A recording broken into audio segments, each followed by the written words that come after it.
Okay, welcome back to my channel, or welcome if you are new here. My name is Procheta, and I'm currently pursuing a Bachelor of Arts, you could say an honors degree in the English literature and language. And today we are all here to discuss how many Penguin Black classics I own and what are they. If you're wondering why I have to use this wired microphone, is because it's 11:15 in the morning and there are vegetable vendors outside and dogs barking because it's the month of September. So I hope you can forgive me for that little bit of wire that you can see that might or might not disturb the fuck out of you. Let's get started. If you have not watched my previous video as to why I might own so many classics, please go and check out the video where I unbox all of my Penguin Little Black classics with you guys, because that might give you a little bit of context. Having said that, let's get started. This is in no particular order, and I own a huge collection. So let's get started. Otherwise, it'll be a 1 hour video if I do it by order. That's one pile in front of you. That's another pile. That's the second one. And for the third one, I really have to struggle. Should I show you in parts? I probably should, because there's no way on earth that I can show you the whole thing. Okay, maybe I can. That is the third pile. So it's a lot of Penguin Black classics. Some of them I have read, most of them I have not. But regardless, I wanted to show you which Penguin Black classics I own and what got me started with Penguin Little Black classics. Let's get started with that. What actually got me started with Penguin Little Black classics? So there was this one book, it was called Letters to a Young Poet by Rainer Maria Rilke. I've heard the name of Rilke multiple times. I can't seem to find the book right now, but yeah, I've heard the name of Rilke various times, and I've been very intrigued by his poems and his style of writing, and I find it very beautiful. So I thought, let's give it a try. And when I read that, I resonated with that book so much that I thought it's genius. And then I bought another book. It's called Only Dull People Are Brilliant at Breakfast by Oscar Wilde. I have it somewhere here. I'll show it to you. But it's just a collection of, witticisms, aphorisms, sarcastic sayings, quotations, and feelings and opinions of Oscar Wilde on society, sex, literature, art, an artist, what it means to be consistent, life, death, and stuff. It's really raw and gory and engaging. That one book got me hooked to the Penguin classics so much that I thought I need to own the entire damn set.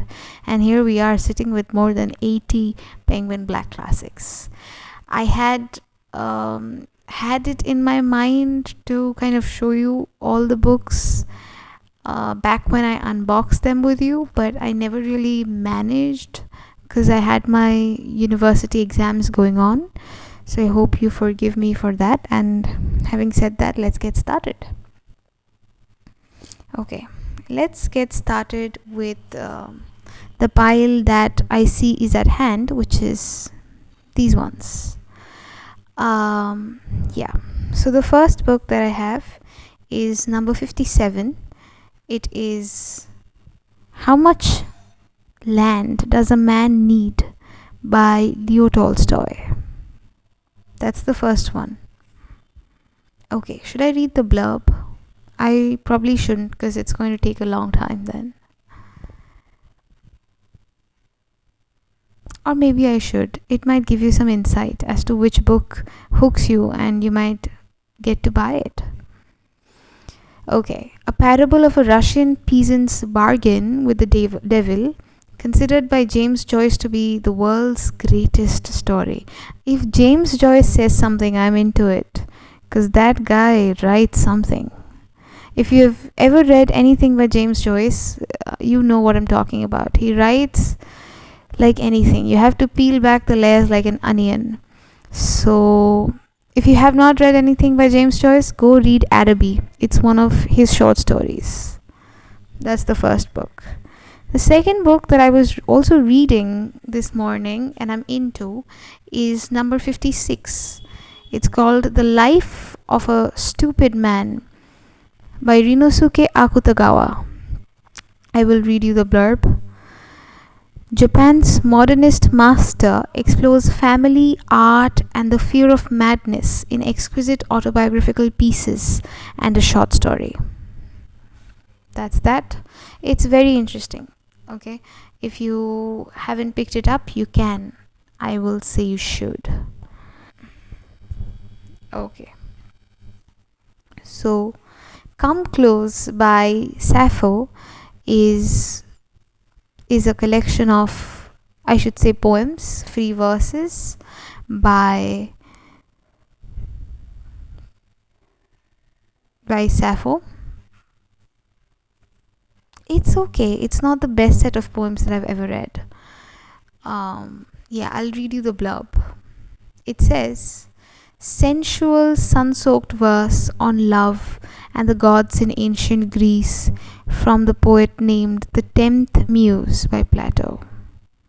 Yeah, these are sensual sun-soaked verses on love and gods in ancient Greece. That describes it perfectly, but I didn't enjoy it as much. Moving on, we have number 1. Okay, this is number 1. It's Mrs. Rosie and the Priest by Giovanni Boccaccio.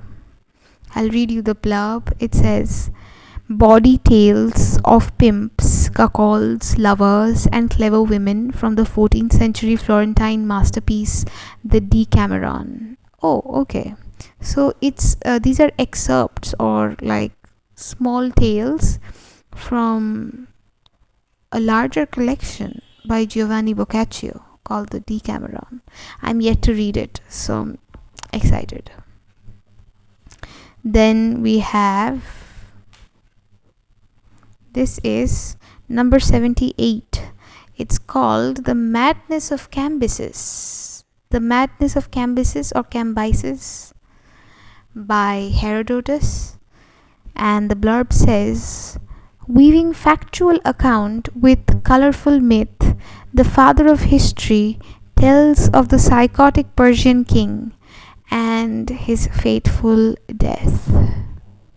Weaving factual account with colorful myth, the father of history tells of the psychotic Persian king and his fateful death.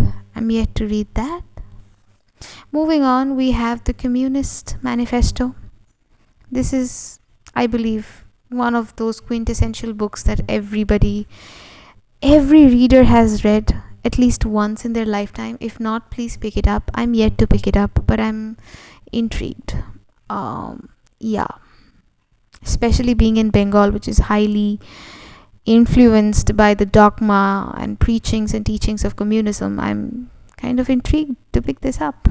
It's by Karl Marx and Friedrich Engels. Yeah, and this is number 20.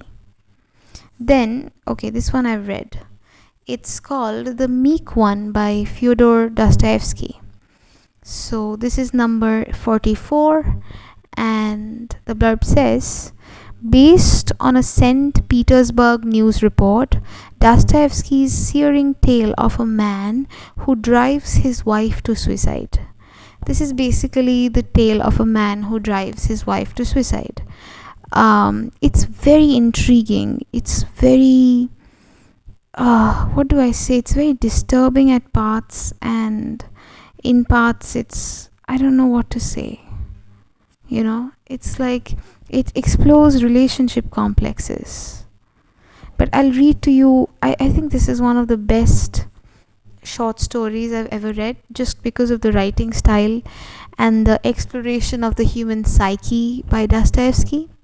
So he writes in one part, and I'm a master of speaking silently.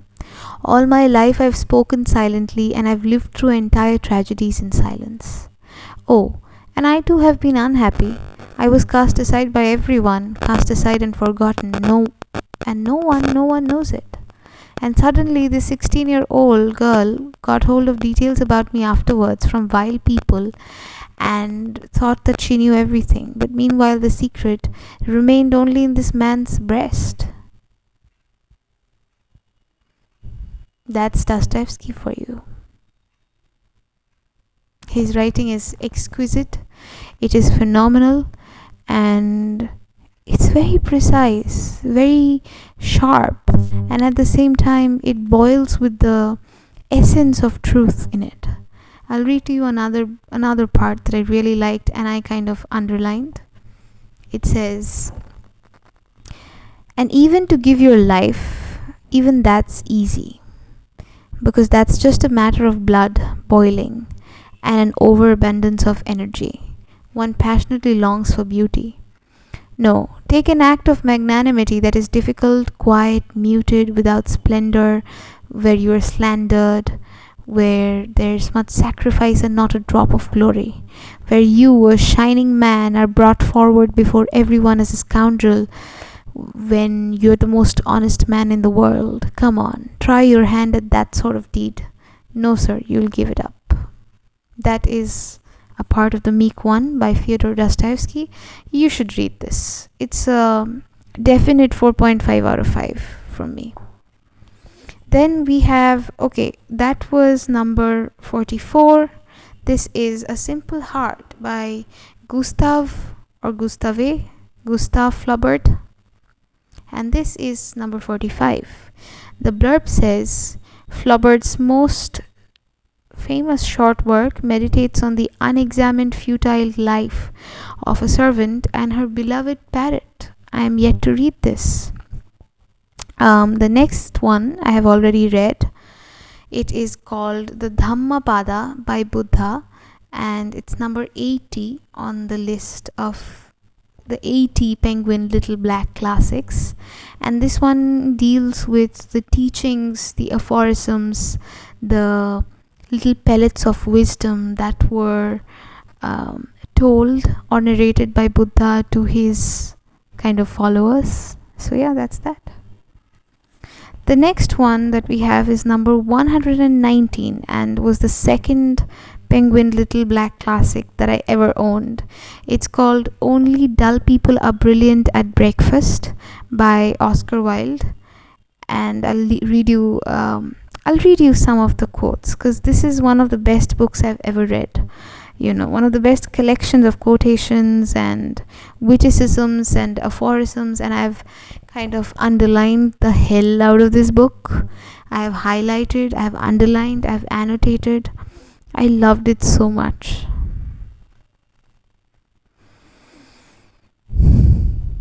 Okay. This might offend you, okay? But I feel this is true, so I'll read it to you. I have always been of the opinion that hard work is simply the refuge of people who have nothing whatsoever to do. That is true, if you ask me. That is very true. I will read to you another part of what he says. He says, but what is the good of friendship if one cannot say exactly what one means? Anybody can say charming things and try to please and to flatter, but a true friend always says unpleasant things and does not mind giving pain. Indeed, if he is a really true friend, he prefers it, for he knows that then he is doing good. He's a really, really, really great artist, if you ask me. In the first page, he says, to know nothing about the great men is one of the necessary elements of English education. I'm sorry, it's so true. And then it says, we spend our days, each one of us, in looking for the secret of life. Well, the secret of life is in art. And then he says, the supreme object of life is to live. Few people live. It is truly life. It's true life to only realize one's own perfection, to make one's every dream a reality. So this is one book that I always keep with me, no matter where I go. This is Only Dull People Are Brilliant at Breakfast by Oscar Wilde. Now there's another book that I always keep with me. It's called Speaking of Shiva. It's a collection of devotional kind of hymns and poems and verses that were kind of written by 14th century Kannada saints, 4 Kannada saints to be particular, who were known by very famous names such as Alama Mahaprabhu, Devara Dasimaya, Akka Mahadevi, and Basavanna. So I keep that book always with me because it resonates again very much with me. But I don't have it right now with me here, so I'm sorry for that, but I do own that. Then it's in my bag. Then we have 103, which is the first ever Penguin Little Black classic that I owned. It's Letters to a Young Poet by Rainer Maria Rilke. I'll give to you the blurb.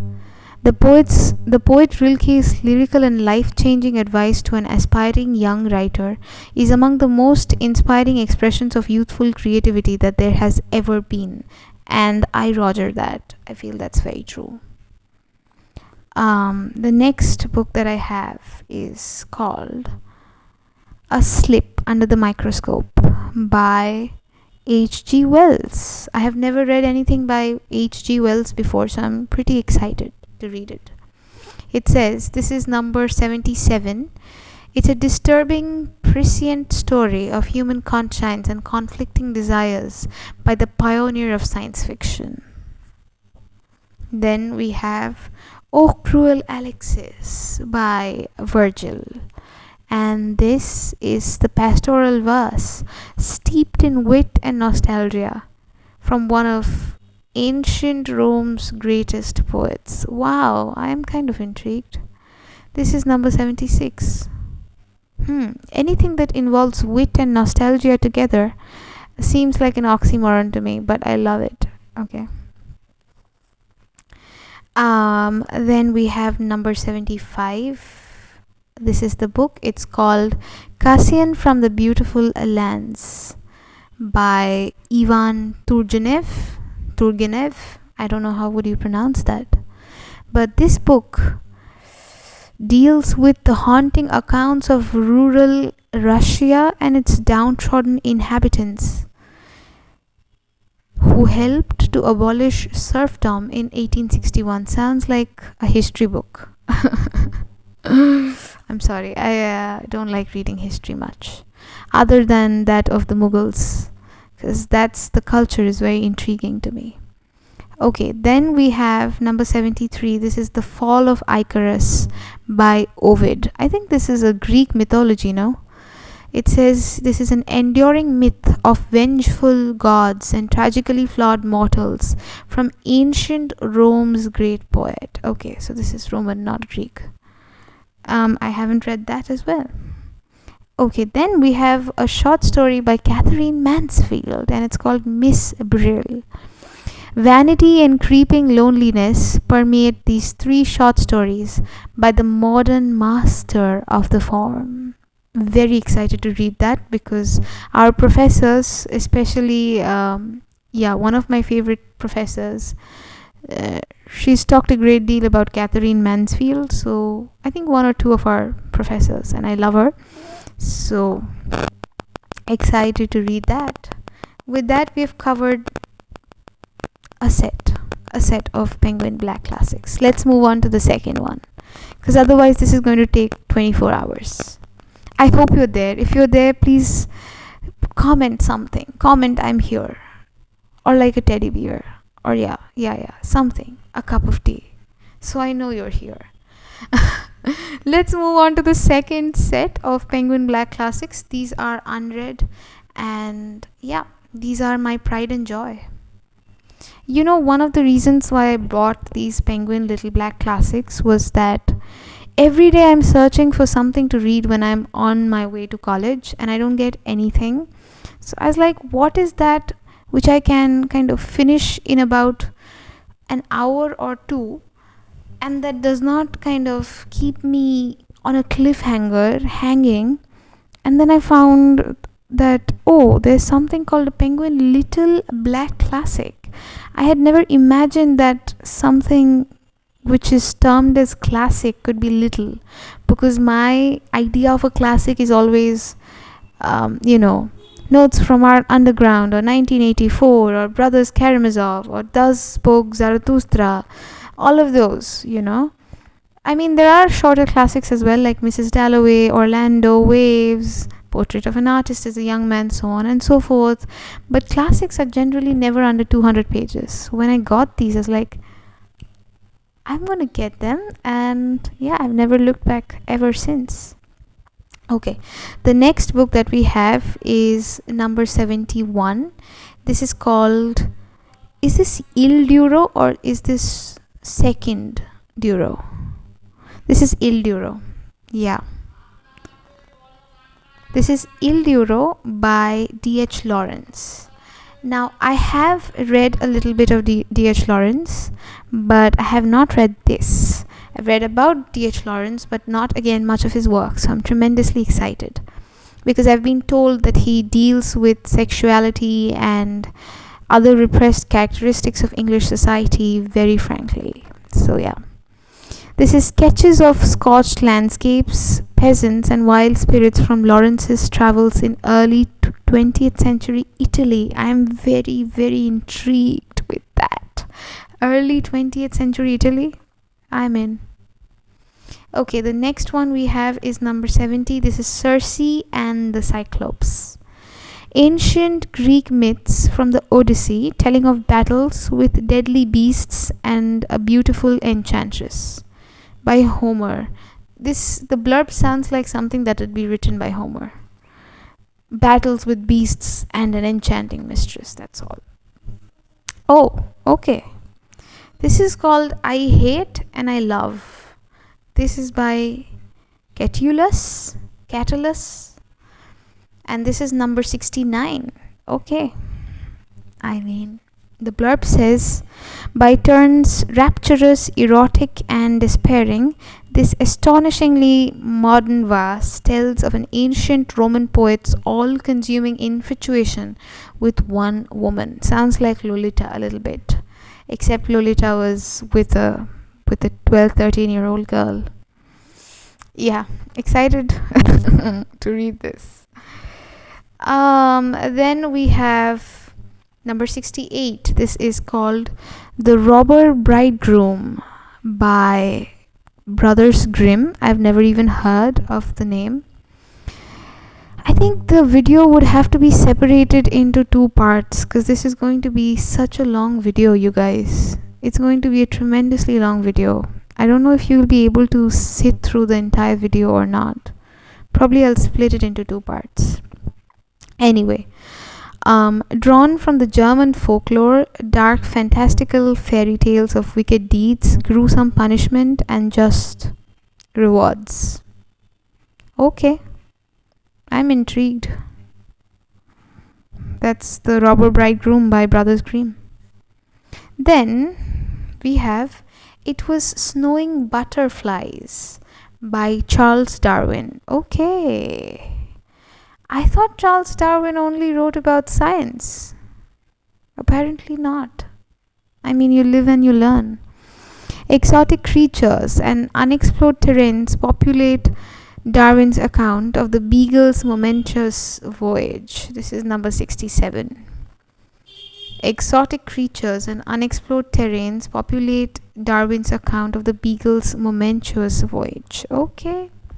I'll read that. Oh, then we have Kate Chopin, a pair of silk stockings from Louisiana's remote bias to its gilded cities. Is this bias or is this bios? What is this? BAYOUS. Do you know what that is? I have never heard of this term. From Louisiana's remote bayous or bias to its gilded cities, 5 startling stories of awakening by one of. Okay, what is this? How do we pronounce this? I'm not going to butcher this. One of America's most daring writers. I'm not going to butcher this. This is FINDESIECLE. I don't even know what language is that. Anyway, A Pair of Silk Stockings by Kate Chopin. I've heard about Kate Chopin a lot. I've been recommended this book a lot by Read a Day Club and other people. So excited to read that. That was 66. Then we have 65. This is The Voyage of Sir Francis Drake Around the Whole Globe. Pretty boring if you ask me, the title. By Richard Hakluyt. The great propagandist for Tudor sea power depicts the voyages of the famed explorers who mapped the world. Pretty boring, I should say. Moving on, we have Joseph Conrad, and this is called Tomorrow. This is number 64. It says, set in a desolate English port, Conrad's spare, savage, turn-of-the-century story of lives haunted by the sea. Okay. Conrad's spare, savage, turn-of-the-century story of lives haunted by the sea. I am excited because I've read a lot about Joseph Conrad and now I'm excited. Okay, this is something that I've been recommended multiple times by multiple people. This is The Night is Darkening Around Me by Emily Bronte. Now, the Bronte sisters have been recommended to me by most of the booktubers and people that I've ever interacted with in my life, including my professors, be it Charlotte Bronte, Emily Bronte, Anne Bronte, all of them. Okay, so I'm excited to read this. This is Emily Bronte's The Night is Darkening Around Me, Bronte's most passionate, powerful poems on death, nature's beauty, and the passage of time. I'm very intrigued to read that. Wow. Okay, the next is 62. This is called Lips Too Chilled by Matsuo Basho. I think he's a Japanese writer by just assuming that by the title Basho. Okay, so this says, Japan's celebrated Buddhist poet balances the smallness of humanity with nature's epic drama in these magical 17th century haikus. You know what's a haiku? A haiku is like a three sentence kind of a poem that kind of is bound to make you gasp a little bit, like just make you go like, oh, okay. Or like, I had heard this from Osho that haikus were kind of written by enlightened Buddhists who wanted to convey the very essence of truth through these verses. So I'm very excited about that. Very, very excited, actually. Then we have number 61. This is The Dolphins, the Whales, and the Gudgeon by Aesop. It says, composed by a slave in Greek antiquity, some of the most ancient, sharp-witted, and mysterious stories ever told. If it's ancient, sharp-witted, it's mysterious, written by a Greek slave in antiquity, I am in. Please count me in, okay? Then we have number 60. This is The Old Man of the Moon by Shen Fu. It says, a moving 19th century account lost for many decades of a Chinese official's all-consuming love for his wife. Okay. I don't know. I can't comment on that. Then we have one of my favorite authors of all time, Oscar Wilde, Lord Arthur Saville's Crime, 59. while supremely witty tale of dandies, anarchies, and a murderer's prophecy in London high society. I am in. Okay. Moving on, we have 58, Leonardo da Vinci. And this is written by Giorgio Vasari, if I'm not wrong. Please kind of forgive my pronunciations because I'm really like a noob in that genre of doing things, which is pronunciation. The first art historian explores genius and madness in Leonardo and other celebrated Renaissance artists. Okay, I'm in. The next book we have is number 55, and it's called Antigone or Antigone, I don't know, by Sophocles. The tragedy of Oedipus's daughter, a wise, is this Oedipus or Oedipus? Please comment down below and just give me a list of whatever names I'm pronouncing wrong so that I can learn from it and be better. Thank you very much. I'm very grateful to all of you. Please be my teacher, please. Thank you. The tragedy of Oedipus's daughter, a wise, fearless heroine who shuns society's laws, from the master Greek dramatist. That's interesting. Okay. We are left with like 5 or 6 more books, so we have gone through a lot. This is number 54. It's called Sindbad the Sailor, and it is by... Oh, we don't have any author name in the front. Adventures of shipwreck, colossal beasts, and fantastical islands from 1001 Nights. Oh, okay. So this is like children's stories of adventure, I hope. Then we have Goblin Market by Christina Rossetti. This is again a short book story that have been recommended by my professors a long time. So I'm excited to sink my teeth into this, dip my toes into this. The pioneering 19th century poet's best known and most darkly imaginative verses on love, death, and loss. I'm in. Wherever there is love, death, loss, mystery, antiquity, witticisms, sarcasm, irony, count me in. This is Socrates' Defense by Plato. Sentenced to death for corrupting the youth of ancient Athens, Socrates, Plato's teacher, founded Western philosophy. Wow.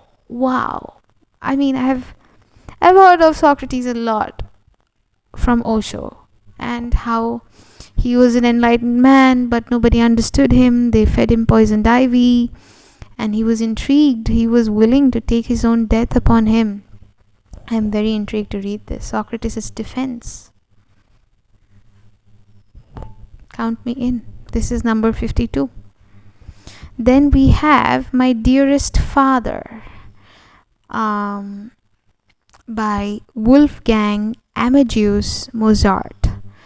Entertaining, touching, and sharp-tongued letters between the great 18th century composer and his mentor father. If it's entertaining and sharp-tongued, again, I am in. Okay, this is something that I have read. Anthem for Doomed Youth. I guess this is not only the Anthem for Doomed Youth, this is a collection of poems by Wilfred Owen. So, but it gets its name Anthem for Doomed Youth because this is probably one of the most famous war poems that he's ever written, and we had this in our syllabus. I know for a fact that it's one of the greatest poems that I read. Very rich. The great First World War poet portrays first-hand the horror, devastation, and futility of the trenches. I'm in. This is the last book of the pile. Number 49. This is called The Figure in the Carpet by Henry James, and it reads: James's troubling late Victorian mystery of an unsolved literary riddle and sudden death has inspired endless speculation. So yeah, we are on to the last 2 piles, guys. I hope you're here. This is going to be a very long video. I think I'm going to split it up into 2 parts so that you guys don't get bored. So those were the books that I included in the first part. Stay tuned for the second part. Hopefully, it'll be coming up very soon on my channel. I hope you're taking care of your body, your mind. I hope you've drank some water today, moved your body, and you ate something today, because that's very important. I love you. Take care. Bye. And stay tuned for the part 2.